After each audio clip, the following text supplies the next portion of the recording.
Siempre creí que el mayor orgullo de una madre era ver a su hija crecer, formar su propio hogar y aprender a valorar cada sacrificio que una hizo en silencio.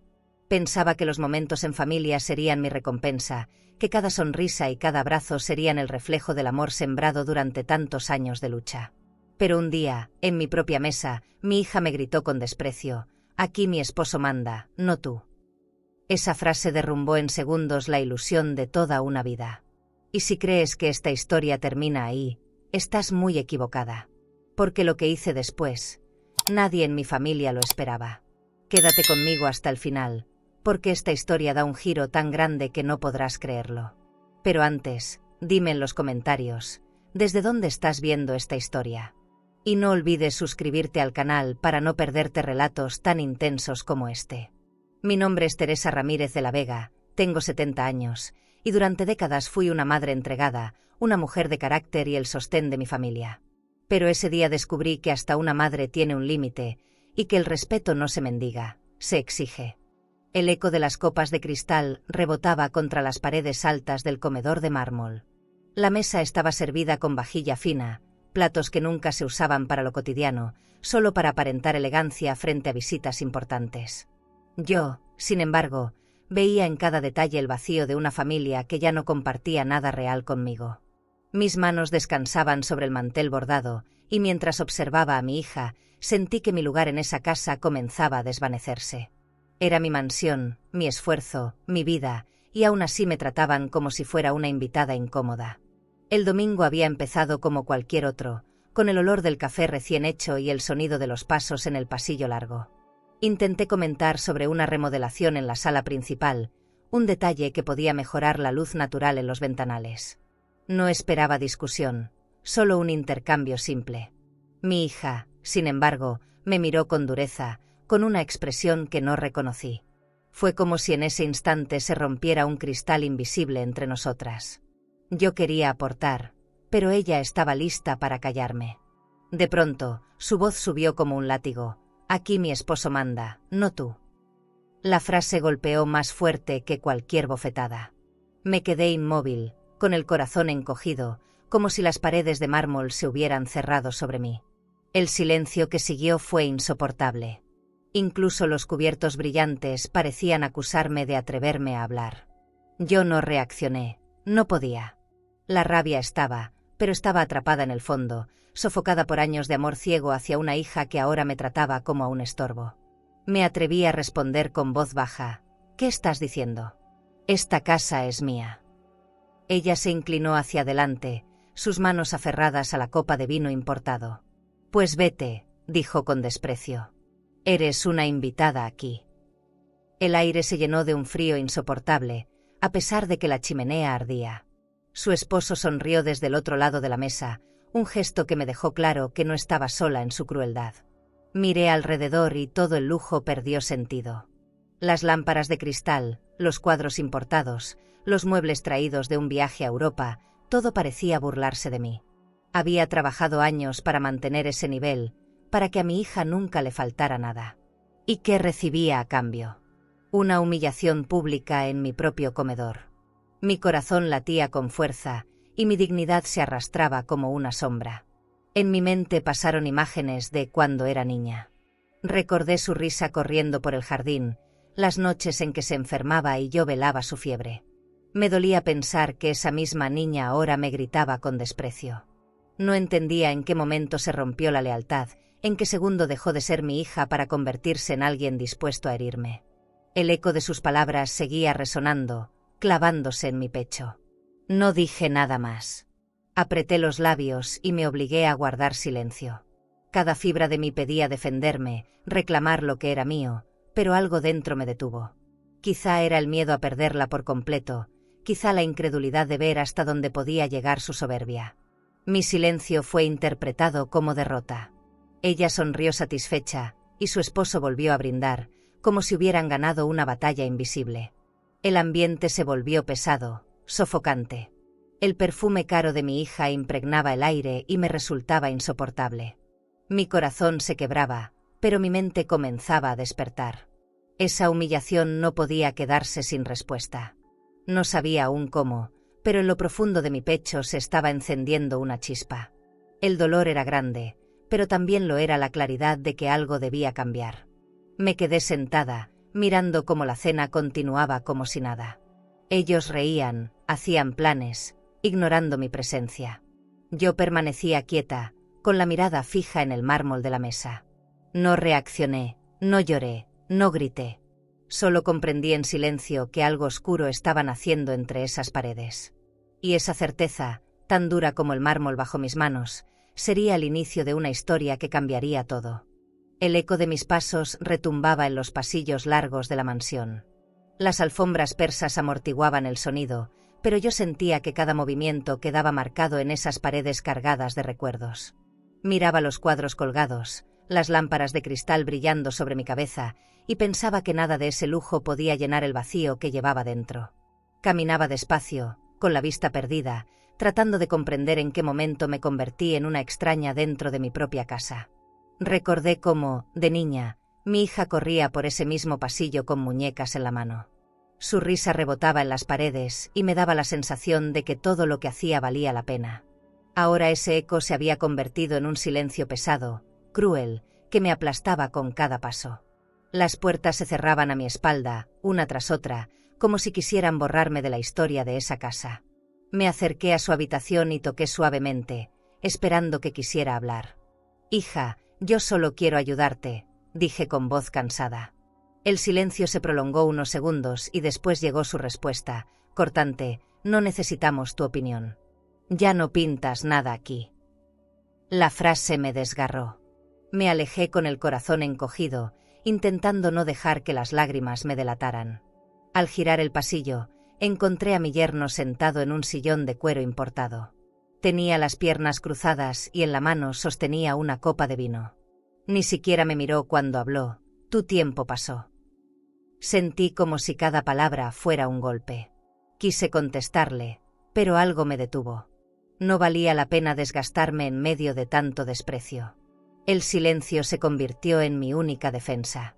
El aire olía a perfume caro mezclado con la madera lustrada de los muebles antiguos. Ese aroma, que antes me resultaba reconfortante, ahora me asfixiaba.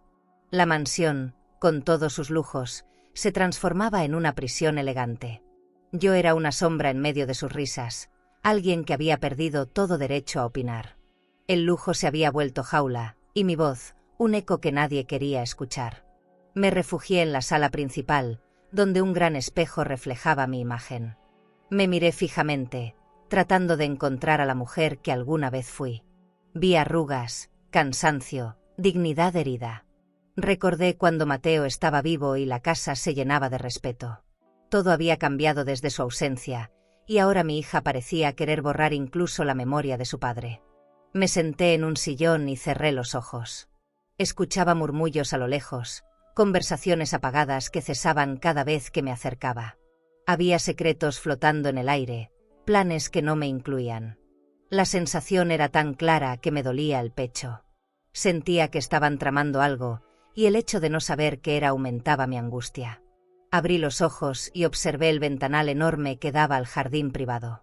Las luces iluminaban las esculturas de mármol, pero yo solo veía sombras. El lujo no lograba ocultar la frialdad que habitaba ahora en esas paredes. Me abrazaba a mí misma como si eso pudiera devolverme algo de seguridad. Pero no había abrazo que calmara la traición silenciosa que se respiraba en cada rincón. Esa noche, mientras el pasillo permanecía en penumbras, tuve la certeza de que estaban planeando mi desaparición de esa casa. No sabía cómo ni cuándo, pero lo escuchaba en los silencios, en las puertas que se cerraban, en las miradas esquivas. Y ese presentimiento, más fuerte que cualquier palabra, me heló el alma. La mañana empezó con un silencio extraño. Caminé hacia el jardín privado, ese espacio donde solía encontrar calma entre las estatuas de mármol y la fuente que goteaba lentamente.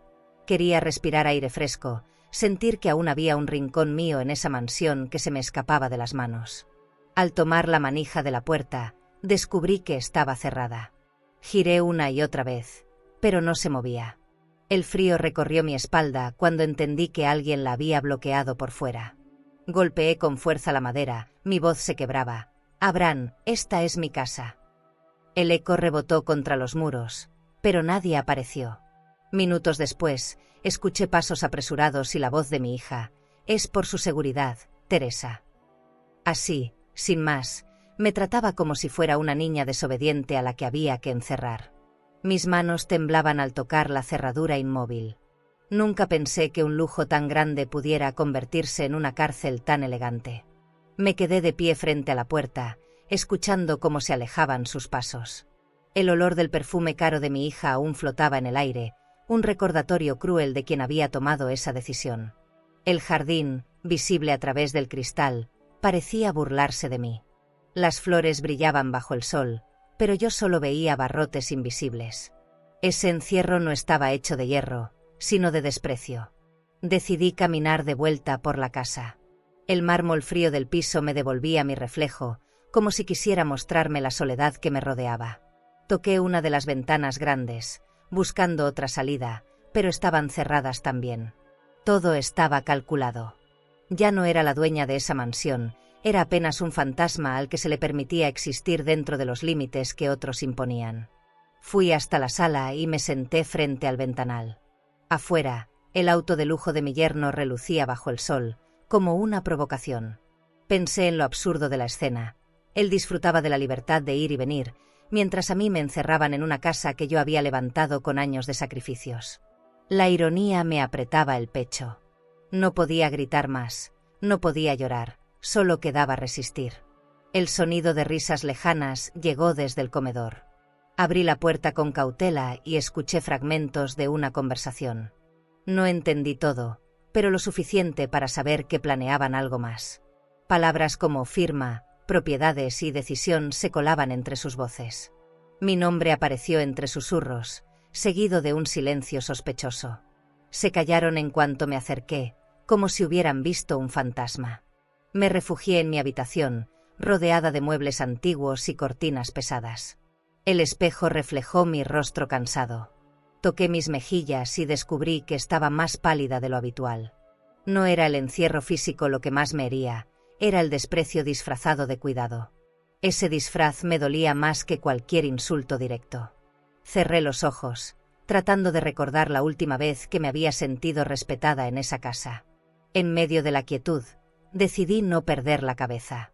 Tomé un cuaderno y empecé a escribir todo lo que estaba pasando, la llave girada, las frases cortantes, los silencios cargados de veneno. Necesitaba dejar registro, aunque solo fuera para mí.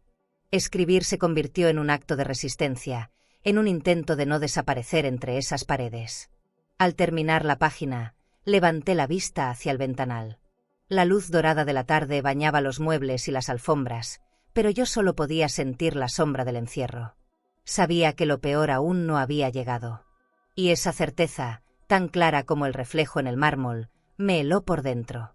Esa noche la mesa estaba servida como si se tratara de un banquete de gala. Vajilla de porcelana fina, copas de cristal tallado, cubiertos de plata y un mantel blanco impecable. El vino importado brillaba bajo las lámparas, y la carne aún humeante desprendía un aroma intenso. Todo estaba dispuesto con elegancia, pero yo no sentía hambre. Miraba cada detalle como si fuera parte de una obra teatral en la que yo había dejado de ser protagonista.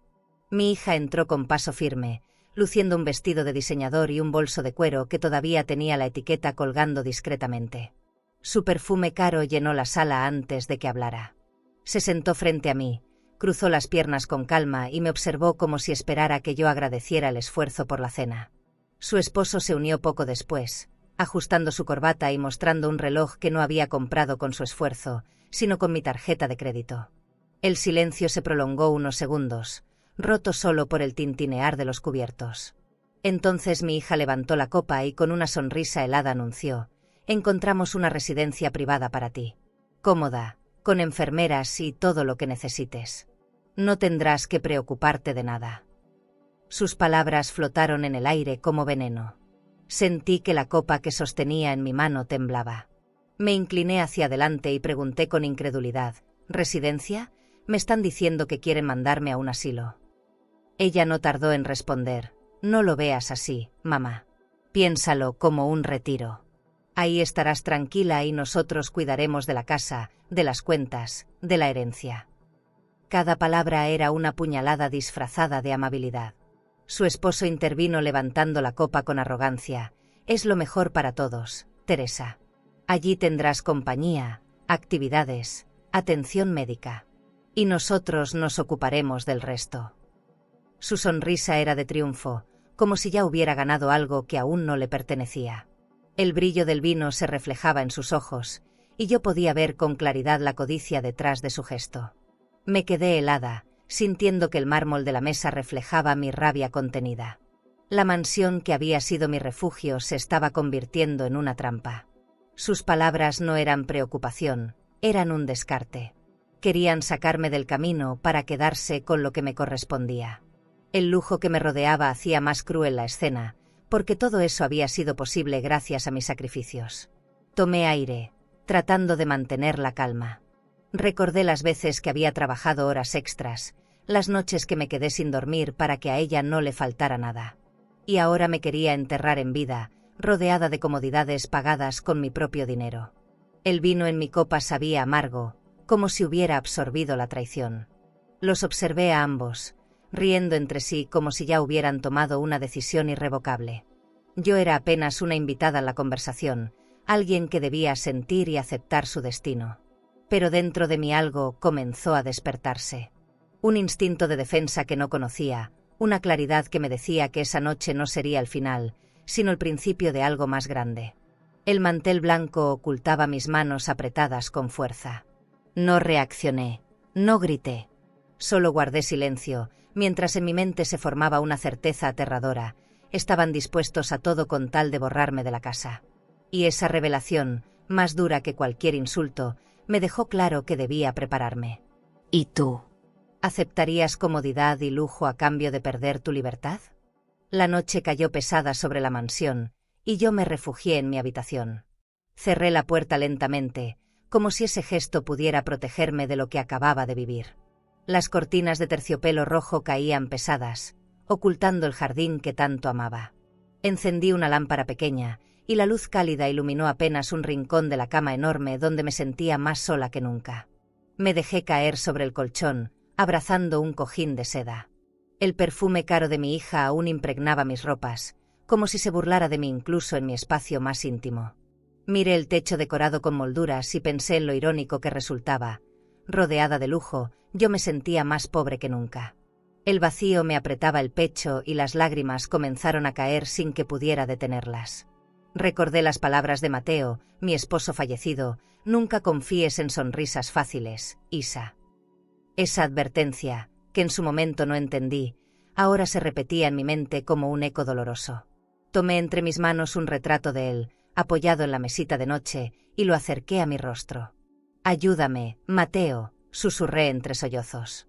Su ausencia dolía, pero también me recordaba que alguna vez fui fuerte a su lado. Las risas provenientes del comedor atravesaban las paredes, mezclándose con el sonido lejano de copas chocando. Estaban celebrando mi derrota, convencidos de que pronto estaría fuera de su camino. Cada carcajada era un golpe invisible que me hundía más. Quise levantarme y enfrentarlos, pero mis fuerzas estaban quebradas. La humillación pesaba demasiado. El rugido del auto de lujo de mi yerno resonó en el exterior poco después. Escuché cómo aceleraba con ostentación, como si la noche les perteneciera solo a ellos. Ese sonido metálico me taladraba la memoria, recordándome que mientras ellos disfrutaban de la libertad, yo me ahogaba entre paredes que me habían robado. El contraste era insoportable. Me acerqué a la ventana y entreabrí apenas la cortina. Afuera, la luna bañaba de luz las estatuas de mármol en el jardín. Todo parecía hermoso y perfecto, pero para mí se había convertido en un escenario de traición. El lujo que antes era motivo de orgullo ahora era un testigo silencioso de mi dolor. Cerré la cortina con fuerza y regresé a la cama. El reloj marcaba las 11 cuando decidí encender una vela junto al retrato de Mateo. La llama temblaba y proyectaba sombras en las paredes, sombras que parecían bailar al ritmo de mis pensamientos. Me preguntaba una y otra vez en qué momento mi hija se transformó en alguien capaz de tratarme como un estorbo. No encontraba respuesta, y ese vacío me desgarraba más que la propia pregunta. Me tapé con una manta ligera, intentando calmar el frío que me recorría el cuerpo. No era el clima, Era el desprecio lo que me helaba por dentro.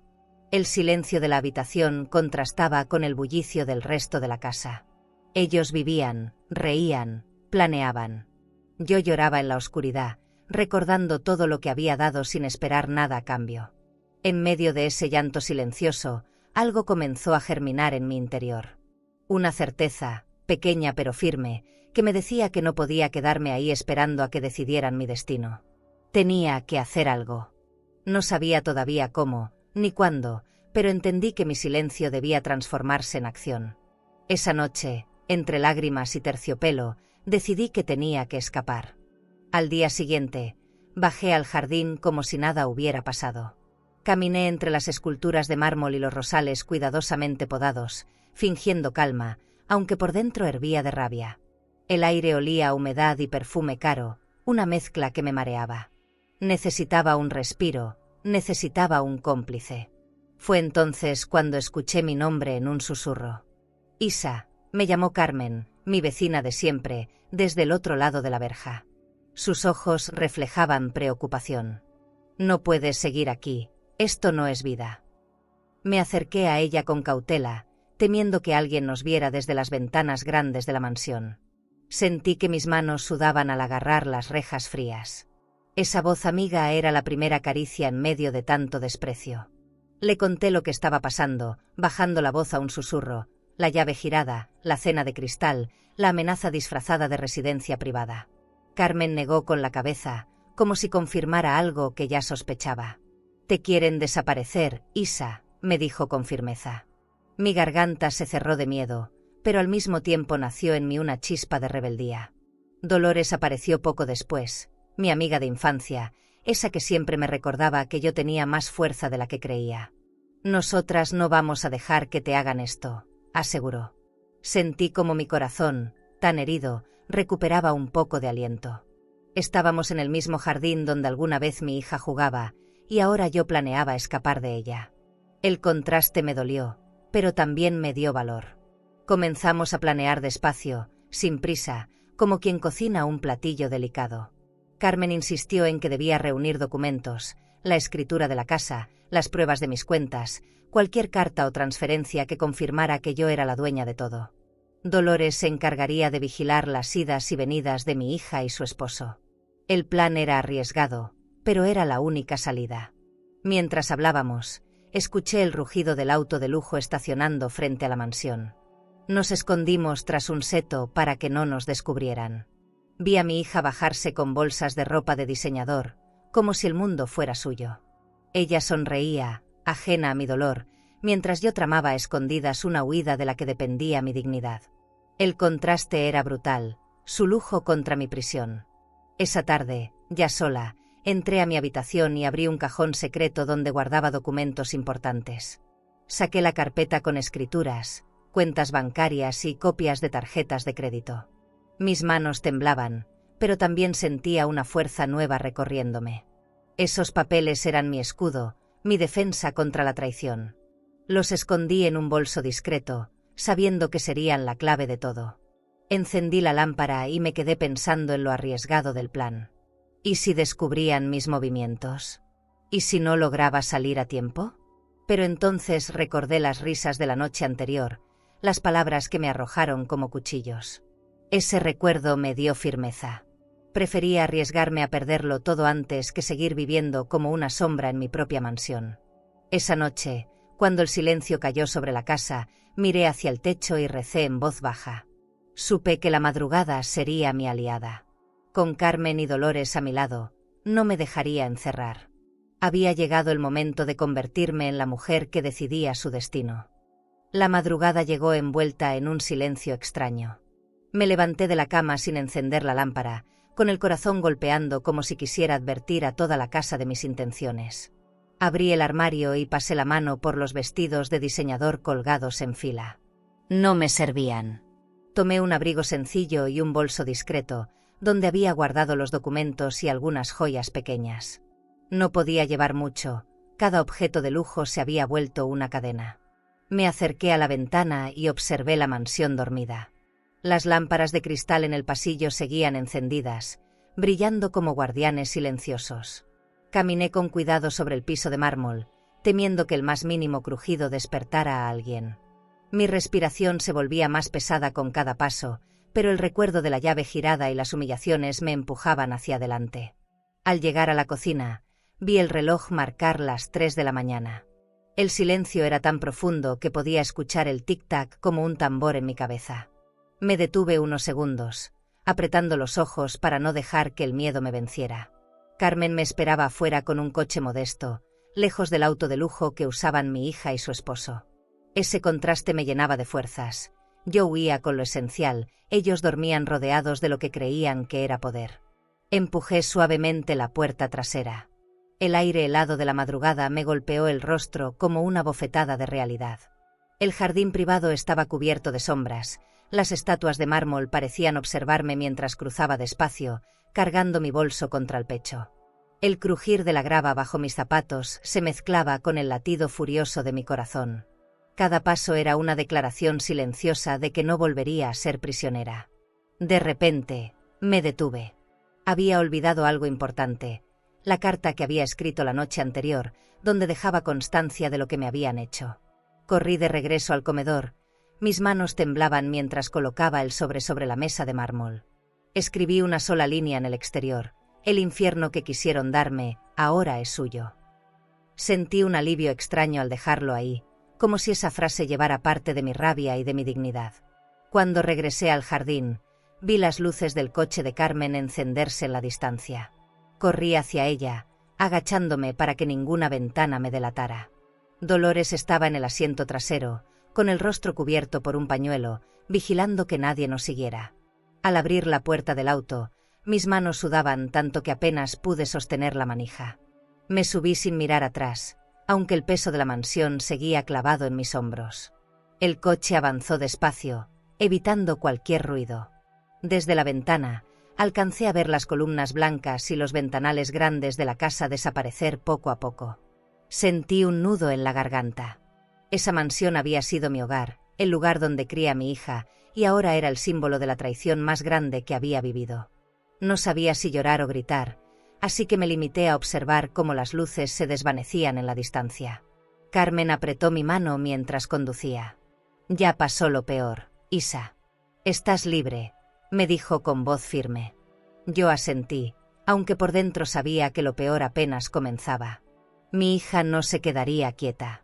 Conocía demasiado bien su ambición, y estaba segura de que pronto intentaría recuperar lo que ahora le parecía perdido. Mi libertad era apenas el primer movimiento de una batalla mayor. Me recosté en el asiento, cerré los ojos y dejé que el viento de la madrugada entrara por la ventana entreabierta. Por primera vez en mucho tiempo, respiré sin sentirme observada. Pero también supe que esa huida marcaría un antes y un después en mi vida. Nada volvería a ser igual, y esa certeza me atravesó como un rayo en la oscuridad. Al amanecer, mi hija corrió al banco con el mismo bolso de diseñador que tanto presumía. Entró convencida de que todo seguiría igual, de que el dinero y la tarjeta de crédito estarían listos para cubrir sus lujos. Pero lo que encontró fue una pantalla vacía. Las cuentas habían sido transferidas estratégicamente. Yo había retirado fondos y asegurado propiedades antes de escapar. Su grito resonó en la sucursal como un espectáculo vergonzoso. En cuestión de horas, me llamaron insistentemente. No contesté. El teléfono vibraba sobre la mesa de Carmen, mientras yo tomaba un café sencillo en su cocina. Dolores me acariciaba la mano, intentando darme calma. Yo sabía que la furia de mi hija crecería, y que su orgullo herido la llevaría a exponerme públicamente. Pero no me importaba. Tenía que enfrentar el fuego si quería recuperar mi dignidad. Y el fuego llegó. A media mañana, las noticias locales transmitieron un boletín urgente. La señora Teresa Ramírez de la Vega denuncia intento de internación ilegal. Mi rostro apareció en la pantalla, mis palabras claras, mi voz firme. Frente a micrófonos brillantes y copas de cristal en el set de televisión, declaré lo que había callado tanto tiempo. Mi propia hija intentó encerrarme en un asilo para quedarse con mi herencia. Los periodistas lanzaban preguntas desde todos los ángulos. ¿Por qué cree que su hija hizo esto? ¿Cómo se siente al denunciarla? Yo respondí sin bajar la mirada, porque la ambición ciega no distingue sangre ni lazos. Y me siento cansada de guardar silencio. Hoy elijo respeto. Mi voz temblaba, pero no de miedo, sino de fuerza acumulada. Era mi primera victoria pública contra años de humillación privada. Mientras tanto, mi hija y su esposo aparecieron en las cámaras saliendo del club privado donde intentaban fingir normalidad. Vestidos elegantes, joyas brillantes, perfumes caros, todo contrastaba con la vergüenza que cargaban en sus gestos. Los reporteros los rodearon, lanzando preguntas que ellos esquivaban con sonrisas falsas. Las fotos fueron portada en menos de un día.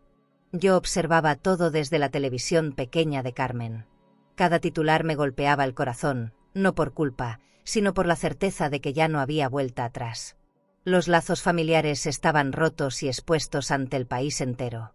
Sabía que muchos me juzgarían por traicionar a mi propia hija. Pero lo injusto habría sido seguir siendo prisionera en silencio. Dolores me abrazó al ver mi rostro cansado. Isa, tu voz está en todas partes. Ya no pueden callarte. Asentí en silencio, aunque el miedo me susurraba que la guerra apenas empezaba. Una cosa era aparecer en televisión, otra soportar la furia de quienes me habían subestimado. Sabía que ellos no se detendrían, que intentarían dar la vuelta a la historia. Miré por la ventana de la cocina. El sol iluminaba las casas vecinas, pero dentro de mí había una tormenta. No sabía si había hecho lo correcto o si había abierto una herida que nunca sanaría. Lo único claro era que había recuperado mi voz, y eso ya era un triunfo que nadie podía arrebatarme. El escándalo había dejado de ser privado. Ya no era un secreto entre paredes de mármol. Ahora era un grito que resonaba en todos los periódicos y noticieros. Y yo me preguntaba, con el corazón apretado, ¿habría sido peor la traición de mi hija o la humillación pública que ahora cargábamos las dos? ¿Y tú? ¿Qué duele más, la traición de la familia o la humillación pública? La mañana después del escándalo, me reuní con mi abogado en una oficina discreta, lejos de las miradas de los vecinos y de las cámaras. Llevaba una carpeta con documentos que guardé durante años, escrituras, cuentas conjuntas, cartas notariales. Cada hoja era un pedazo de mi vida, pruebas de que nada de lo que tenía mi hija le pertenecía. Cuando las puse sobre la mesa, sentí que descargaba parte del peso que llevaba en el pecho. El abogado revisaba cada página con atención, moviendo los labios en silencio mientras hacía anotaciones. Yo lo observaba, nerviosa, jugando con el borde de mi bolso de cuero. No era fácil denunciar a mi propia hija, pero ya no quedaba otra salida. Doña Teresa, dijo finalmente, tiene todo para ganar este caso. La ley está de su lado. Lo que hicieron es abuso emocional e intento de interdicción ilegal. Sus palabras me dieron aliento, aunque mi corazón temblaba. Salimos hacia el tribunal local, donde presentaría la denuncia formal. El edificio, con sus columnas frías y paredes grises, parecía imponente. Caminé despacio por los pasillos, sosteniendo la carpeta contra mi pecho como si fuera un escudo. Los murmullos de otros casos se mezclaban con el golpeteo de mis tacones. No era solo un trámite legal, era una declaración de guerra contra quienes habían querido enterrarme en vida. Dentro de la sala, el juez escuchó la explicación de mi abogado. Yo me mantuve callada, mirando fijamente el piso de mármol. Cuando me pidieron hablar, mi voz salió más firme de lo que esperaba. No se trata solo de dinero o de propiedades. Se trata de respeto. Mi hija y su esposo intentaron despojarme de mi libertad con engaños, y no puedo permitir que eso quede impune. La sala quedó en silencio tras mis palabras. Ese mismo día, los periódicos publicaron fotos de mi hija y su esposo entrando en un auto de lujo, rodeados de cámaras. Sus rostros serios, su incomodidad evidente, contrastaban con la arrogancia con la que habían celebrado en mi mesa días atrás. Ahora eran ellos los perseguidos, los señalados, y yo la mujer que había decidido alzar la voz. El poder había cambiado de manos. Volví a casa de Carmen exhausta. Dolores me recibió con un té caliente y me acarició el cabello como una madre a su niña. Isa, lo lograste, me dijo. Pero yo no me sentía victoriosa aún. Sabía que el proceso sería largo, que mi hija intentaría defenderse con mentiras y manipulaciones. El camino apenas empezaba, y la incertidumbre pesaba tanto como la esperanza. Encendimos la televisión para distraernos, pero mi nombre aparecía en todos los noticieros. Comentaban la denuncia, analizaban los documentos filtrados, incluso especulaban sobre mi vida privada. Era extraño verme convertida en noticia, cuando yo solo había querido vivir en paz. Los flashes y los titulares me hacían sentir expuesta, vulnerable, aunque también comprendí que ya no podían ocultar la verdad. Esa noche no pude dormir. Caminaba de un lado a otro de la habitación, repasando cada palabra dicha en el tribunal. ¿Había sido demasiado dura? ¿O demasiado blanda? El rostro de mi hija se aparecía en mi mente una y otra vez, recordándome que detrás de la acusada había una parte de mí. Me dolía, pero debía mantenerme firme. La justicia no entiende de lazos de sangre, y esta vez, yo tampoco podía hacerlo. Me recosté finalmente, con el corazón acelerado. Cerré los ojos y comprendí que ya no había vuelta atrás. Había dado un paso que cambiaría todo para siempre, y lo único que quedaba era resistir. En mi interior, sentía que el silencio de los pasillos de mármol ya no me pertenecía. Ahora tenía voz, y estaba decidida a usarla. Los días siguientes estuvieron cargados de rumores. En el barrio, las voces corrían más rápido que cualquier periódico. Siempre fue arrogante esa Laura, escuché de una vecina que hablaba en la panadería. Otros comentaban que mi hija había perdido la vergüenza al tratarme como si fuera un mueble viejo. Yo caminaba con la cabeza erguida, aunque por dentro cada palabra me perforaba el corazón. No era fácil ser la protagonista de un escándalo familiar que todos analizaban. Las revistas comenzaron a publicar fotos de mi hija vestida con ropa de diseñador, acompañada de su esposo en restaurantes elegantes. Pero los titulares ya no hablaban de glamour, sino de traición. Decían que vivían del dinero de su madre y que la ambición los había consumido. Cada página mostraba una imagen distinta, pero el mensaje era el mismo: las máscaras habían caído. Y aunque me dolía ver a mi hija expuesta así, también entendía que ella había elegido ese camino. Una mañana, recibí una llamada anónima. Contesté con cautela, pensando que sería un periodista más. Pero lo que escuché me heló: cállese o lo lamentará.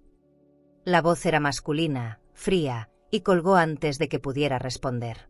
Me quedé inmóvil, con el teléfono aún pegado al oído. El miedo recorrió mi espalda como un escalofrío interminable. No sabía hasta dónde serían capaces de llegar. Carmen y Dolores insistieron en que debía contarle a mi abogado lo ocurrido. Isa, esto ya no es solo un asunto legal, ahora también es tu seguridad, me dijo Carmen con firmeza.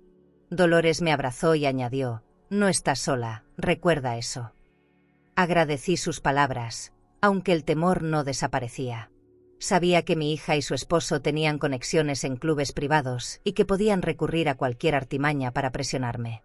Ese mismo día, mientras hojeaba un periódico, vi una foto de mi hija entrando a una joyería con expresión altiva. El titular decía: de la elegancia al escándalo, la caída de los Ramírez. Cerré el diario con rabia. El lujo seguía rodeándola, aunque ya no podía ocultar el vacío que la consumía. Pensé en cómo los objetos caros habían reemplazado todo lo que realmente importaba. Y me dolió saber que mi sacrificio la había llevado a ese mundo superficial. Por la tarde, me senté en el jardín de Carmen y observé las flores moverse con el viento. Pensé en el contraste entre esa calma sencilla y el ruido que generaban los medios. Mi hija había perdido el respeto de los vecinos, de la sociedad, y sin embargo aún se aferraba a las apariencias. Yo, en cambio, empezaba a sentir que la verdad me devolvía un tipo de libertad que el dinero no podía comprar. Encendí la televisión al anochecer. Una reportera hablaba con dureza. Laura Ramírez, acusada por su propia madre de abuso emocional, enfrenta una investigación que podría cambiarlo todo. Sentí un nudo en la garganta. No era fácil escuchar mi nombre en boca de extraños, pero sabía que cada palabra acercaba la justicia. Me prometí no flaquear, aunque la presión aumentara. Esa noche, mientras me acostaba, el recuerdo de la llamada anónima me regresó a la mente. Cerré los ojos, intentando borrar el sonido de esa voz amenazante. Me pregunté si sería mi yerno, o alguien pagado por él. No encontré respuesta. Lo único claro era que ya no se conformaban con humillarme, ahora querían intimidarme. Y yo debía decidir cómo reaccionar. Me desperté de madrugada con el corazón acelerado. Caminé hacia la ventana y miré las luces lejanas de la ciudad.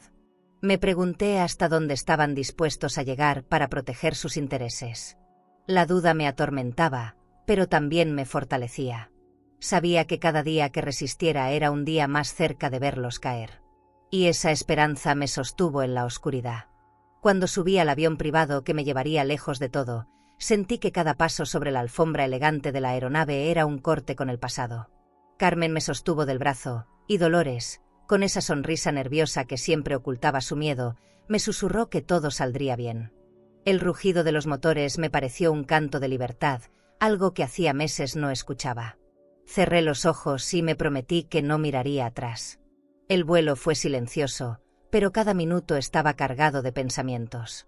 Miraba por la ventanilla y veía las nubes desplegarse como un manto de algodón.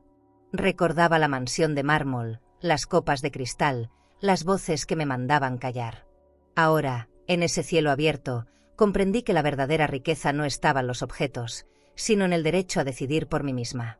Una mezcla de miedo y esperanza me acompañaba a cada respiración. Al aterrizar, el calor húmedo de la isla me abrazó como un bálsamo. El aire olía a sal y a libertad. El paisaje era tan distinto a la frialdad de la mansión que me costaba creer que seguía en el mismo mundo. Una villa blanca, con ventanas enormes que daban al mar, nos esperaba como refugio. El mármol de sus pisos brillaba, pero no me recordaba a una prisión, sino a un espacio abierto donde podía volver a ser yo. Dolores corrió hacia la terraza y soltó una carcajada al ver la piscina infinita que se fundía con el horizonte. Carmen abrió las ventanas y dejó que la brisa marina invadiera cada rincón. Yo me quedé quieta, con la mirada fija en el mar turquesa. El lujo aquí tenía otro significado, no era ostentación, era espacio para respirar. Sentí que el aire nuevo me devolvía algo que creí perdido para siempre. Los días comenzaron a tomar un ritmo distinto. Despertaba con el sonido de las olas en lugar de las discusiones. El sol bañaba los ventanales, y el aroma del café recién hecho llenaba la sala. Carmen preparaba desayunos sencillos, nada de banquetes exagerados. Dolores ponía música suave en una radio vieja. La simplicidad se volvió mi mayor tesoro, aunque la villa tuviera todo lo que alguien pudiera desear. Por las tardes caminábamos por la playa privada. La arena blanca se pegaba a mis pies y me recordaba lo lejos que estaba de la rigidez del mármol frío. El mar era un espejo en movimiento, un recordatorio de que la vida seguía. Mis amigas hablaban de anécdotas, reían con libertad, y yo me dejaba contagiar por esa ligereza. Poco a poco, las cadenas invisibles de la humillación se iban deshaciendo. Sin embargo, la paz nunca es completa cuando sabes que alguien trama a tus espaldas. Una mañana, mi abogado me llamó desde el continente. Su voz sonaba grave. Había pruebas de que mi hija intentaba apelar al caso usando documentos falsificados. «Quieren demostrar que usted no está en condiciones de manejar sus bienes», me explicó. Sentí un golpe en el estómago. Mi hija no se rendía. Apagué el teléfono y caminé hasta la terraza. Dolores me preguntó qué pasaba, y Carmen me alcanzó una copa de vino blanco. Les conté lo que había dicho el abogado. Ambas me miraron en silencio, como si ya hubieran imaginado que algo así sucedería. El mar seguía brillando, pero yo sentía una sombra acercarse. No podía permitirme bajar la guardia. Me refugié en mi habitación, donde las cortinas de lino se movían con la brisa. Abrí la carpeta de documentos que había traído conmigo y repasé cada hoja. Escrituras, cuentas, transferencias, cartas notariales. Todo estaba en orden, todo me pertenecía. Y aún así, la idea de que mi propia hija quisiera arrebatarlo otra vez me rompía el corazón. No era cuestión de dinero, era la traición lo que pesaba. Esa noche, nos sentamos en la terraza iluminada por velas. Carmen levantó su copa y dijo: «Isa, esta isla es tu refugio, no dejes que te lo arrebaten». Dolores, más impulsiva, añadió: «Si quieren guerra, la tendrán. Pero no volverás a estar sola». Las miré con gratitud. Sus voces eran mi nueva fortaleza, la familia que había encontrado en medio del desastre. El viento soplaba fuerte y levantaba las cortinas como si quisieran volar. Cerré los ojos y escuché el rugido del mar. Pensé en Mateo, en lo orgulloso que estaría al verme luchar por mi dignidad. Su frase volvía a mí como un mantra: la libertad es el lujo más grande, Isa. Y en ese instante comprendí que debía prepararme para la próxima batalla, sin miedo, sin temblores. Me acerqué al borde de la terraza y dejé que las olas golpearan mis pensamientos. La isla me daba calma, pero también un recordatorio claro: la ambición de mi hija no se detenía con distancia. Podía alcanzar estas playas si yo no me mantenía firme. El mar, inmenso y libre, me enseñaba que huir no bastaba. Debía aprender a defenderme con la misma fuerza con la que sobreviví a sus humillaciones. La noche terminó con risas compartidas y un silencio sereno después. Pero mientras me recostaba en mi cama de sábanas blancas, entendí que la paz que había encontrado en esta isla estaba bajo amenaza. No era tiempo de rendirme, era tiempo de prepararme para lo que estaba por venir. El amanecer en la isla parecía tranquilo, pero dentro de mí había una tormenta. Recibí la llamada de mi abogado a primera hora. Su voz era firme, casi cortante. Teresa, su hija falsificó documentos para vender una de sus propiedades, me dijo. Sentí que la tierra se abría bajo mis pies. El aire marino dejó de ser alivio y se convirtió en un recordatorio de que no podía escapar del todo. Dolores entró en la sala con un ramo de flores y me encontró sentada, inmóvil, con el teléfono en la mano. No necesité hablar. Ella leyó mi rostro como si fuera un libro abierto. ¿Qué hicieron ahora?, preguntó.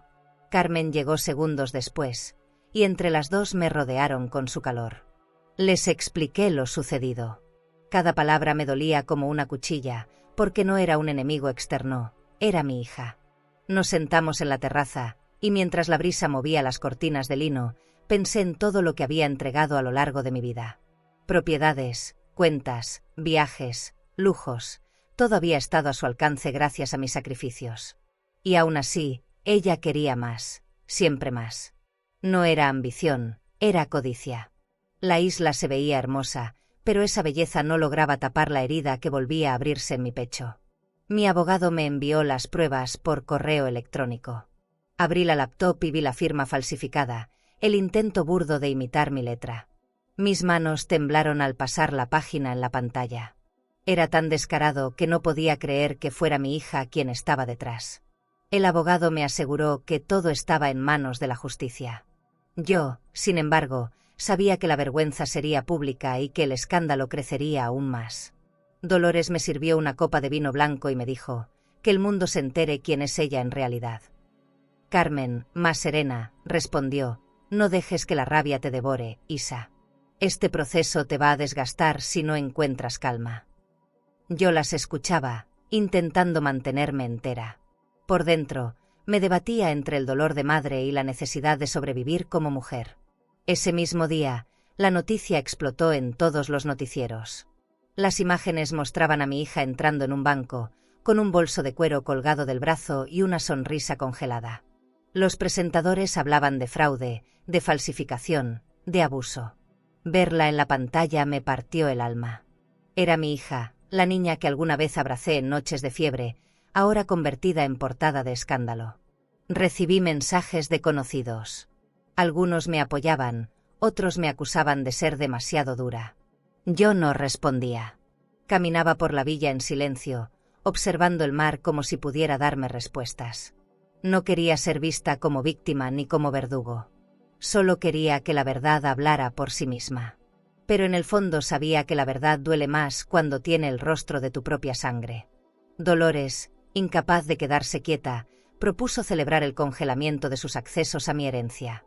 Brindemos, Isa, porque esto significa que ya no puede tocar nada tuyo, dijo, alzando la copa. Carmen, más cauta, recordó que cada victoria trae una reacción. No la subestimen. Una persona con tanto orgullo no se detendrá así de fácil. Sus palabras me helaron, porque sabía que tenía razón. Caminé hasta la playa esa tarde, sola, con los pies hundiéndose en la arena húmeda. Miré el horizonte y recordé las palabras de Mateo: el respeto no se mendiga, se defiende. Cerré los ojos y sentí el viento golpeándome el rostro, como si me empujara a seguir. Era un recordatorio de que aún quedaban batallas por librar, y que debía mantenerme firme. Al volver a la villa, encontré a Carmen revisando los periódicos. Te están destrozando en algunos medios, Pero también hay quienes te admiran por tu valentía, me dijo. Vi mi rostro en una de las portadas, mi expresión seria frente a los micrófonos. Pensé en lo irónico que era convertirme en símbolo de dignidad cuando en realidad me sentía rota por dentro. La noche cayó y encendimos velas en la terraza. Dolores bailaba un bolero torpe, intentando arrancarme una sonrisa. Carmen se sentó a mi lado y tomó mi mano. No importa lo que digan allá afuera, Isa. Importa lo que decidas aquí adentro, susurró, señalando mi pecho. Esa frase se me quedó grabada. El lujo de la villa, el mar, todo desapareció. Solo quedaba la decisión de cómo enfrentar el siguiente golpe. Me acosté tarde, mirando el techo blanco de la habitación. Pensaba en mi hija, en la soledad que ella misma se había fabricado con sus actos. Pensaba también en mí, en la mujer que estaba aprendiendo a poner límites, aunque doliera. El sueño no llegaba, solo un murmullo interno, no retrocedas. Cuando por fin cerré los ojos, comprendí que cada paso me alejaba más de la hija que alguna vez conocí. Y aunque me partiera el alma, esa distancia era lo único que me mantenía viva. ¿Y tú? ¿Qué destruye más? ¿La ambición desmedida o la falta de amor? El día del juicio amaneció nublado, como si el cielo quisiera reflejar el peso que cargaba en el pecho. Me vestí con un conjunto sencillo, pero elegante, un traje de lino claro y un collar de perlas discretas que había guardado por años. No quería aparentar lujo ni fragilidad, solo dignidad. Frente al espejo, respiré hondo y recordé a Mateo. Camina siempre con la frente en alto, Isa, me repetía antes de salir. El tribunal estaba lleno de gente. Periodistas, curiosos, abogados con carpetas gruesas. Los flashes de las cámaras iluminaban la entrada como relámpagos, cegadores y constantes. Carmen y Dolores me acompañaban, tomadas de mis brazos, como dos columnas que me sostenían. Sentí que sin ellas no hubiera tenido fuerzas para atravesar ese pasillo. El murmullo de voces se apagó apenas puse un pie en la sala. Al ver a mi hija sentada frente a mí, algo en mi interior se quebró. Su cabeza estaba inclinada, pero no por vergüenza, sino para evitar mirarme directamente. Junto a ella, su esposo mantenía el gesto altivo, como si todavía creyera tener el control. Mis ojos buscaron a la niña que alguna vez fue, pero no la encontré. Antes de continuarmos, si esta historia te está emocionando y quieres seguir acompañando relatos llenos de vida, dolor y transformación, no te olvides de suscribirte al canal. Aquí, cada historia tiene alma, y tal vez, alguna te ayude a sanar algo que ni sabías que seguía dentro de ti. Haz clic en suscribirse, y sigue este camino con nosotras. En su lugar vi a una mujer endurecida por la codicia. El juez tomó la palabra con voz grave. Escuché cómo mi abogado relataba cada hecho, el intento de internación forzada, la falsificación de documentos, el abuso emocional. Cada frase caía en la sala como un martillo, dejando marcas invisibles. Yo permanecía en silencio, apretando las manos sobre mi regazo, resistiendo la tentación de gritar. Sabía que mi fuerza estaba en la calma, en no perder la dignidad. Cuando me llamaron a declarar, caminé hacia el estrado con pasos lentos pero firmes. Me aferré al micrófono como quien se aferra a un salvavidas. No estoy aquí por dinero ni por propiedades, dije, con la voz temblorosa pero clara. Estoy aquí porque merezco respeto. Y porque nadie, ni siquiera mi hija, tiene derecho a enterrarme viva. Un murmullo recorrió la sala, y yo bajé la mirada para no quebrarme. El abogado de mi hija intentó defenderla, diciendo que todo había sido un malentendido. Usó palabras bonitas, habló de preocupación, de cuidados. Yo lo escuchaba con una mezcla de rabia y tristeza.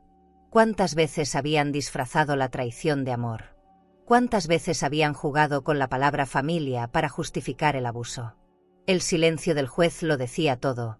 No les creía. Los testigos fueron llamados uno por uno. Vecinos, empleados, incluso una enfermera que había escuchado conversaciones sospechosas. Todos coincidieron en la misma verdad. Querían sacarme de en medio para quedarse con mi herencia. Cada testimonio era una daga que se clavaba más en el corazón de mi hija, aunque ella no levantara la vista. Yo, en cambio, me obligaba a permanecer erguida, aunque por dentro me desmoronaba. Carmen apretó mi mano cuando regresé a mi asiento. Dolores me susurró al oído: Isa, ya no estás sola.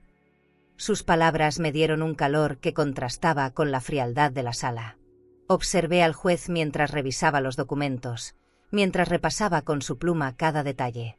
Sabía que el veredicto se acercaba y mi respiración se volvió un hilo fino, frágil, que podía romperse en cualquier momento.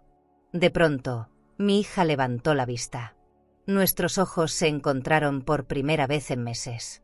En su mirada vi una súplica muda, un rastro de la niña que alguna vez corrió por mi jardín con las manos llenas de tierra. Mi corazón se agitó, pero no podía dejarme engañar. Esa mezcla de rencor y desesperación me recordó que había una línea que ella había cruzado y que yo no podía borrar. El juez golpeó la mesa con el mazo y ordenó silencio. Su voz retumbó en la sala al anunciar que había escuchado suficiente. Cada palabra posterior se me grabó como fuego. La sentencia sería leída pronto, después de un último análisis de pruebas. Sentí que el aire se congelaba, que el tiempo se detenía en ese instante. Todos esperábamos la decisión que cambiaría nuestras vidas.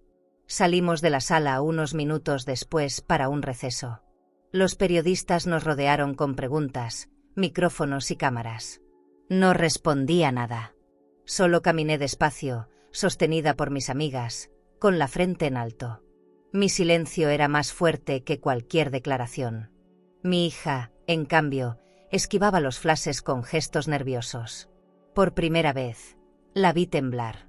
Me refugié en un pasillo lateral, lejos del ruido. Me apoyé contra la pared fría y respiré hondo.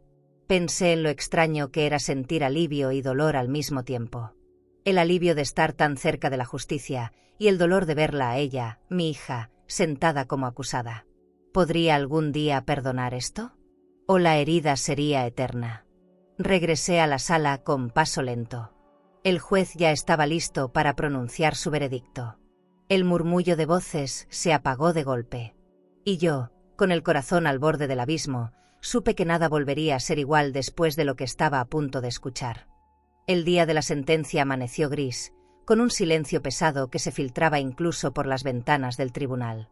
Caminé hacia la sala con pasos firmes, aunque mis piernas temblaban. Carmen y Dolores me sostenían de cada brazo como si supieran que, sin ellas, podía derrumbarme. El aire olía a humedad, y cada respiro me recordaba que estaba a punto de enfrentar uno de los momentos más importantes de mi vida. Cuando el juez entró, la sala entera se puso de pie. Sus pasos resonaron en el piso como un eco solemne. Abrió una carpeta gruesa, acomodó sus lentes y comenzó a leer con voz grave. Mis manos se apretaron con fuerza sobre mi regazo. No parpadeaba. Cada palabra que salía de su boca era un golpe, pero también una caricia de justicia que llevaba meses esperando. Culpables, escuché finalmente. Mi corazón dio un salto violento dentro del pecho. El juez declaró a mi hija y a su esposo responsables de intento de interdicción ilegal y fraude. La sala entera se quedó en silencio, como si nadie se atreviera a respirar. Cerré los ojos un instante y sentí que al fin podía soltar un peso que me había aplastado por tanto tiempo. El murmullo comenzó de inmediato. Los periodistas escribían frenéticamente, los flashes de las cámaras iluminaban cada rincón, y yo permanecía sentada, inmóvil. No levanté los brazos, no grité de alegría. La victoria no borraba el dolor, pero sí me devolvía algo que nadie podía comprar: dignidad. Carmen me acarició la mano en silencio, y Dolores me miró con lágrimas contenidas. Cuando los guardias se acercaron a mi hija y a su esposo, la tensión se volvió insoportable. Les colocaron esposas en las muñecas, y la imagen me desgarró. Laura, con el rostro erguido pero los ojos encendidos de furia, parecía no aceptar la realidad. Mi yerno, en cambio, bajó la cabeza con un gesto de derrota. Esa escena, por cruel que fuera, era el espejo de las decisiones que habían tomado. Los condujeron por el pasillo mientras los periodistas gritaban preguntas sin obtener respuesta. Yo los observaba alejarse, y por un instante me invadió una sensación de vacío. ¿Cómo podía sentir alivio y dolor al mismo tiempo? Recordé al niño que alguna vez corrió en mi jardín, y no pude evitar preguntarme en qué momento se había perdido. La maternidad es una cadena invisible, y ese día comprendí que debía romperla para sobrevivir.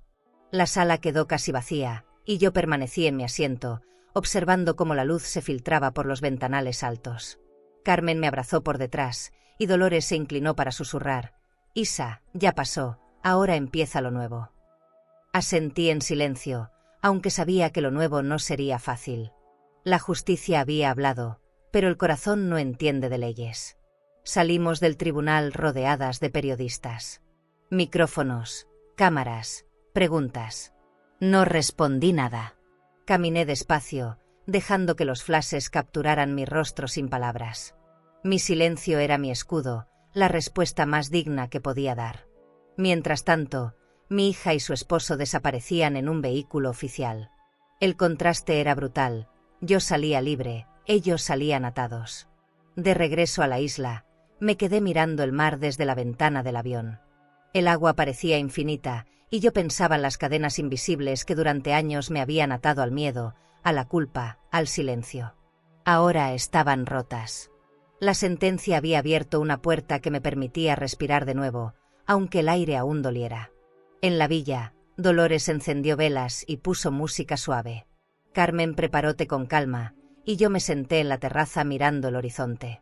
El viento golpeaba mi rostro, y sentí que cada soplo me arrancaba un pedazo de amargura. «Eres libre, Isa», pensé en voz baja. No totalmente, no aún, pero lo suficiente para dar el siguiente paso. Esa noche, el sonido de las olas me arrulló por primera vez en paz. Me recosté en la cama de sábanas blancas y cerré los ojos con la certeza de que había sobrevivido. La traición había sido cruel, pero no había logrado enterrarme. Al contrario, me había empujado a descubrir una fuerza que ni yo misma conocía. Pero la historia no terminaba ahí. Sobre la mesa de noche descansaba un sobre que me había entregado el abogado antes de viajar. «Es de tu hija», me dijo. No lo abrí. Me limité a observarlo, sabiendo que dentro de esas hojas podía estar el inicio de una nueva batalla o la apertura de una herida más profunda. Me giré hacia la ventana abierta. El aire salado entraba con fuerza, moviendo las cortinas. Supe entonces que, aunque las cadenas estaban rotas, todavía quedaban nudos por desatar, y que el siguiente paso sería decidir qué hacer con esa carta que me esperaba en silencio. La isla comenzó a transformarse en algo más que un refugio. Con cada amanecer, la Villa Blanca dejaba de ser solo un escondite y empezaba a convertirse en un lugar de proyectos. Una mañana, mientras bebía café en la terraza, Carmen me dijo: «Isa, no basta con huir, hay que construir». Dolores asentía con entusiasmo, y sus ojos brillaban como cuando éramos niñas. Sentí que esas palabras eran el inicio de un camino nuevo. La idea nació casi sin darnos cuenta. Pensamos en todas las mujeres mayores que habían sido tratadas como cargas, como estorbos, como sombras en sus propias casas. ¿Cuántas habían llorado en silencio en habitaciones frías, como yo lo hice entre terciopelo y mármol? Decidimos que no podía quedar ahí. Teníamos que levantar un espacio donde ellas fueran vistas, escuchadas y valoradas. Contactamos a una agencia de viajes para diseñar un plan que nos permitirá atraer voluntarias y especialistas. Queríamos construir un centro para mujeres mayores maltratadas.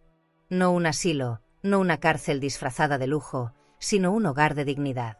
Jardines privados, habitaciones luminosas, un restaurante elegante donde se sirviera comida sencilla pero con respeto, y un spa de lujo que no fuera un capricho, sino un símbolo de cuidado.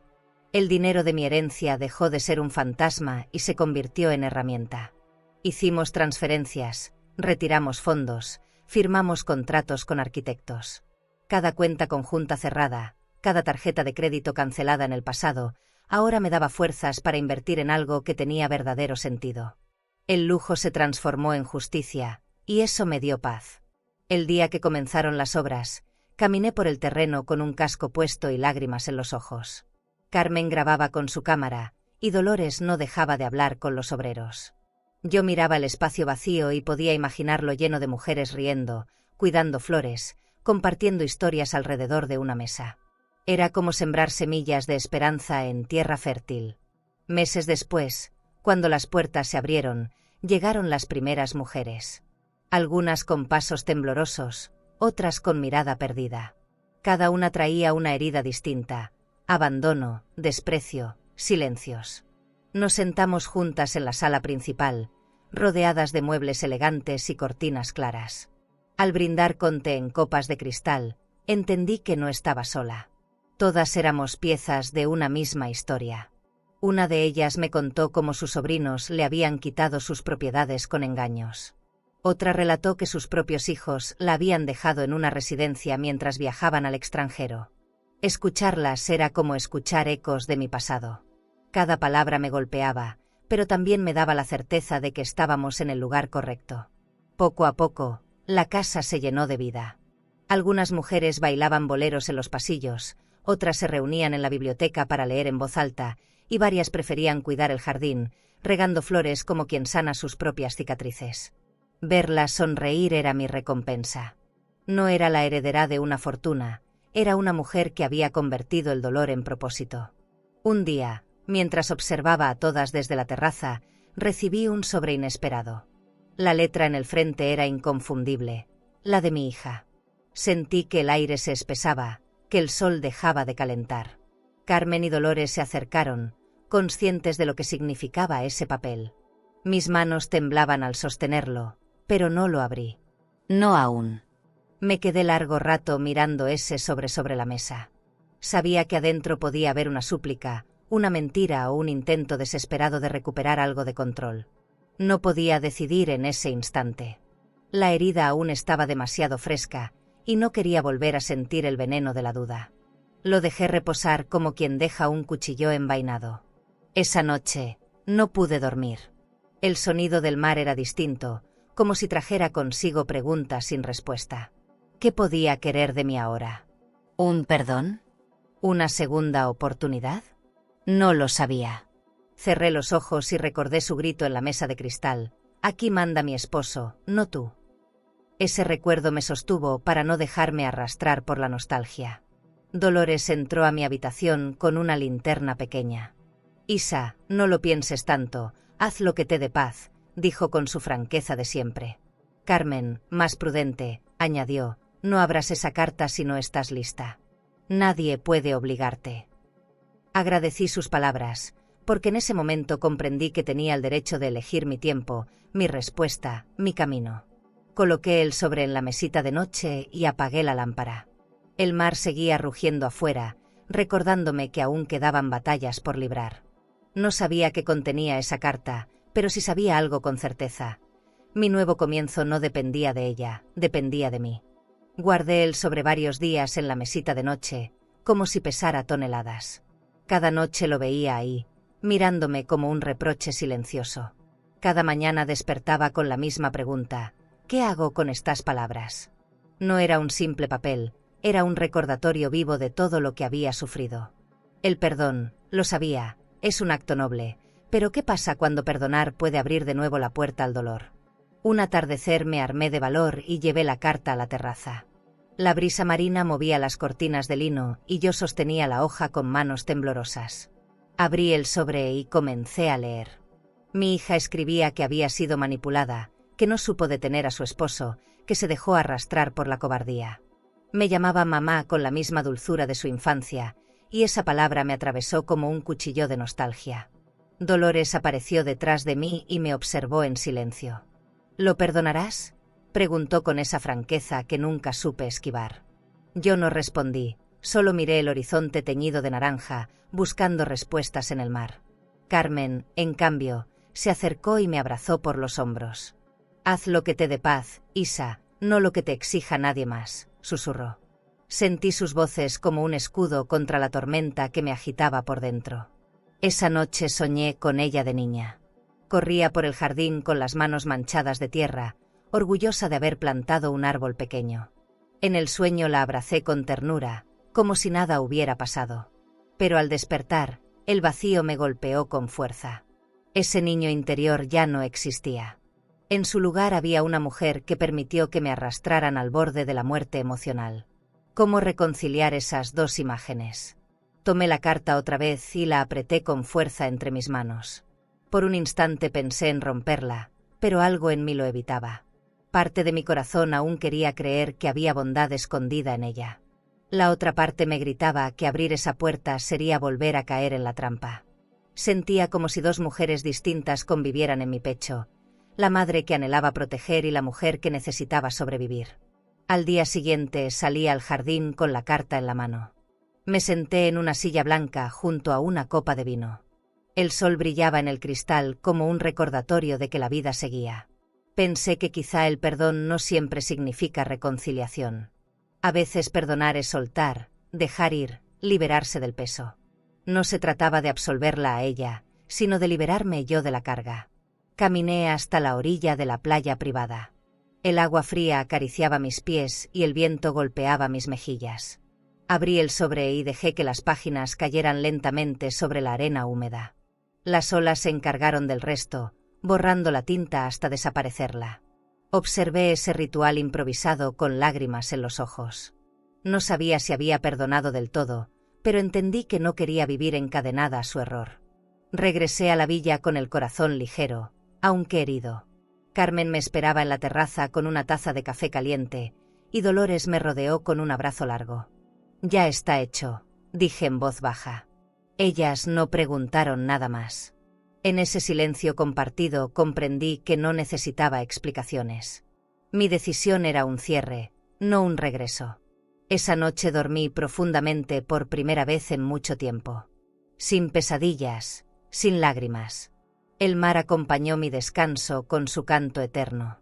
Al despertar, me descubrí distinta, como si hubiera soltado un peso invisible. Comprendí que la sanación no llega de golpe, llega en gestos pequeños, en decisiones firmes, en la valentía de cerrar capítulos. El dilema del perdón me había desgastado, pero también me había dado fuerza. Ahora sabía que no podía reconstruir lo que nunca existió. Mi hija eligió su camino, y yo elegía el mío. Uno no menos doloroso, pero sí más digno. No se trataba de olvidar, sino de decidir que su traición no marcaría el final de mi historia. Caminé por los pasillos de la villa observando las habitaciones llenas de mujeres que reían, bailaban y compartían. Pensé que quizá mi propósito estaba ahí, no en reconciliarme con quien me dañó, sino en acompañar a otras que, como yo, fueron humilladas en silencio. La carta desaparecida en el mar fue la confirmación de que mi vida debía mirar hacia adelante. Me miré al espejo esa mañana. El reflejo mostraba arrugas, pero también una luz distinta en mis ojos. Una fuerza nueva. Ya no era la mujer que lloraba entre cortinas de terciopelo, ahora era alguien que había aprendido a soltar. Me acaricié el rostro y sonreí por primera vez sin culpa. Antes de dormir, caminé hasta la terraza y me quedé observando el horizonte oscuro. El viento me rodeaba como un abrazo. Sabía que lo que venía sería definitivo, un cierre simbólico de todo lo que había cargado. Y aunque no sabía qué forma tendría, estaba lista para enfrentarlo. El amanecer en la isla tuvo un resplandor distinto aquella mañana. La luz dorada entraba a raudales por las ventanas grandes de la villa y pintaba las paredes blancas con reflejos cálidos que parecían abrazar mi piel cansada. Me levanté despacio, con pasos serenos, y abrí las cortinas para dejar que el mar entrara en mis ojos. La brisa húmeda llevaba un aroma a sal que me hizo cerrar los párpados y sonreír. Por primera vez en años, no sentí miedo al despertar. En la terraza, una taza de café humeante esperaba sobre la mesa. Me senté con calma, dejando que el calor del líquido recorriera mi garganta. Carmen apareció detrás de mí, con un sombrero de ala ancha y un vestido ligero que ondeaba con el viento.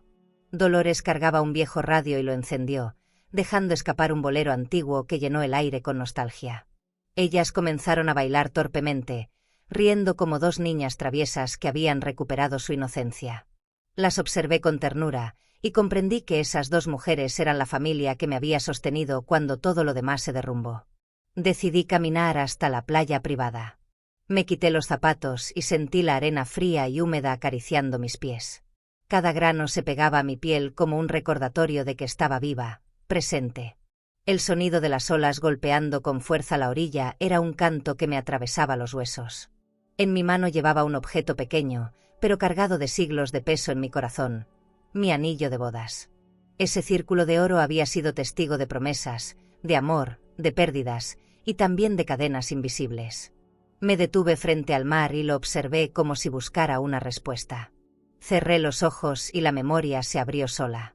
Vi el rostro de Mateo el día de nuestra boda, su sonrisa amplia, sus manos firmes sosteniendo las mías.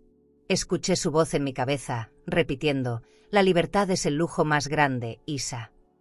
Vi también el rostro de mi hija, transformado por la ambición, gritando sobre la mesa de mármol que yo ya no mandaba en mi propia casa. Las dos imágenes se mezclaron y me hicieron temblar. Respiré hondo, abrí la mano y contemplé el anillo una última vez. La luz del sol lo atravesaba y lo hacía brillar como si fuera fuego. Pensé en lo que simbolizaba: amor, sacrificio, familia y también renuncias, silencios, humillaciones. Lo levanté despacio, como quien levanta un recuerdo hacia el cielo, y luego, con un gesto firme, lo lancé al mar. El objeto trazó un arco luminoso en el aire antes de hundirse en las olas. Un nudo se deshizo en mi pecho, y sentí que el agua se llevaba consigo una parte de mi pasado que ya no necesitaba. Carmen y Dolores se acercaron corriendo, alarmadas por mi gesto. Yo las tranquilicé con una sonrisa serena. «No fue un adiós», dije, con la voz entrecortada. «Fue un comienzo». Ellas entendieron sin necesidad de explicaciones. Me abrazaron fuerte, y en ese abrazo descubrí que la verdadera riqueza no estaba en la herencia ni en las joyas, sino en la lealtad de quienes nunca me abandonaron. Esa certeza me llenó de una paz desconocida. Pasamos el resto del día celebrando. En la terraza preparamos una mesa sencilla, adornada con flores frescas y copas de cristal que brillaban al sol. Carmen cocinó pescado recién sacado del mar, y Dolores sirvió vino con las manos aún manchadas de arena. Reímos, bailamos, recordamos anécdotas que nos arrancaron lágrimas de risa. Todo era simple, pero perfecto. Sentí que cada instante era una victoria contra los años de silencios obligados y humillaciones disfrazadas de cariño. Por la tarde, me recosté en un sillón de mimbre frente a la piscina infinita. El reflejo del agua mostraba un cielo limpio, sin una sola nube. El mar y el horizonte parecían fundirse en un mismo azul eterno. Pensé en todo lo que había atravesado: la mansión de mármol convertida en jaula, el grito de mi hija expulsándome de mi propia casa, la huida en la madrugada, la humillación pública, el juicio, la carta que nunca respondí. Cada episodio me había traído hasta allí, a ese silencio que ya no dolía. La caída del sol pintó el cielo de naranja y rosa. Dolores encendió faroles alrededor del jardín, y Carmen improvisó un brindis con vino. «Por la mujer que eligió vivir», dijo, alzando su copa hacia mí. Sentí un nudo en la garganta y las lágrimas rodaron sin que pudiera detenerlas. No eran lágrimas de tristeza, eran de gratitud, de alivio. Había sobrevivido a la traición más cruel y había encontrado un nuevo propósito en medio del dolor. Cuando la noche cubrió la isla, me acerqué sola a la orilla del mar iluminada por la luna. El agua brillaba con destellos plateados, y el viento me envolvía con fuerza. Cerré los ojos y dejé que el murmullo de las olas me hablara. Pensé que la vida siempre ofrece una segunda oportunidad, aunque llegue tarde. Lo importante es tener el valor de tomarla, de no dejar que la herida sea la última palabra. Yo había elegido mi oportunidad, y nada ni nadie volvería a quitármela. Al regresar a la villa, me detuve frente al espejo del pasillo. Me observé largo rato. Vi arrugas profundas, ojos cansados, manos marcadas por el tiempo. Pero también vi algo nuevo, una fuerza tranquila, una dignidad que brillaba más que cualquier joya. Ya no era la mujer rota que lloraba entre cortinas de terciopelo. Era Teresa Ramírez de la Vega, una mujer que había aprendido a sobrevivir y a levantarse del suelo con la frente en alto. Me acosté tarde, con las ventanas abiertas de par en par. El aire nocturno llenaba la habitación con olor a mar y a libertad. Me recosté en las sábanas blancas y cerré los ojos. Por primera vez en décadas, no sentí miedo al mañana. Lo que viniera sería parte de mi historia, y yo estaba lista para escribirlo con mis propias manos. El último pensamiento que tuve antes de dormir se grabó en mi alma con fuerza. No era una víctima, ni siquiera una mujer marcada por la traición. Era una sobreviviente, una mujer que había elegido vivir. Y en esa certeza, finalmente, encontré mi libertad. ¿Te imaginas escuchar de tu propia hija que ya no mandas en tu casa, después de haberle dado techo, comida y hasta tu corazón entero? Si alguna vez te sentiste rechazada, desplazada o humillada por alguien que debería haberte cuidado, no permitas que eso defina tu valor. Tú no eres un gasto ni una carga. Tú eres raíz. Eres la semilla de una historia que otros disfrutan gracias a ti. Y aunque algunos te hayan dado la espalda, todavía hay personas en este mundo que encuentran un refugio solo en tu abrazo. Tú ya diste demasiado, regalaste tu tiempo, tu fuerza, tus noches de desvelo, tu paciencia infinita. Tal vez nunca te lo agradecieron como merecías, pero aquí, te vemos. Escuchamos tu dolor. Y queremos que sepas algo con certeza. Aún queda mucha belleza en tu camino. Tu dignidad es un tesoro más grande que cualquier herencia. Y cuando decides levantar la cabeza, aunque te hayan querido pisotear, los mismos que te despreciaron terminan aprendiendo que el respeto no se mendiga, se exige. Y recuerda, aunque hayas perdido la confianza en algunos, todavía puedes elegir rodearte de quienes te devuelvan luz. Porque siempre habrá nuevas amistades, nuevas sonrisas y nuevos amaneceres que valen la pena vivir. Si esta historia tocó tu corazón, suscríbete al canal para seguir viendo más relatos como este, y nunca olvides que no importa la edad, siempre puedes empezar de nuevo. ¿Piensas que esta historia fue dura? Entonces no te imaginas lo que sucedió cuando, en mi propio cumpleaños, mi nuera me dejó calva y gritó: «Esto es para que aprendas». Yo no lloré, no grité, pero lo que hice después cambió todo. Te dejaré este vídeo en la pantalla final para que lo veas ahora mismo. Haz clic y descubre la historia completa de En mi cumpleaños, mi nuera me dejó calva y gritó: «Esto es para que aprendas». Sonreí. Y cancelé su tarjeta ese mismo día, porque el final te dejará sin aliento. Suscríbete al canal y dale like para descubrir relatos que solo una mujer con cicatrices puede entender, secretos que se arrastran por años, decisiones que desgarran y verdades que llegan cuando ya es tarde o justo a tiempo. Porque hay heridas que solo sanan cuando alguien se atreve a contarlas.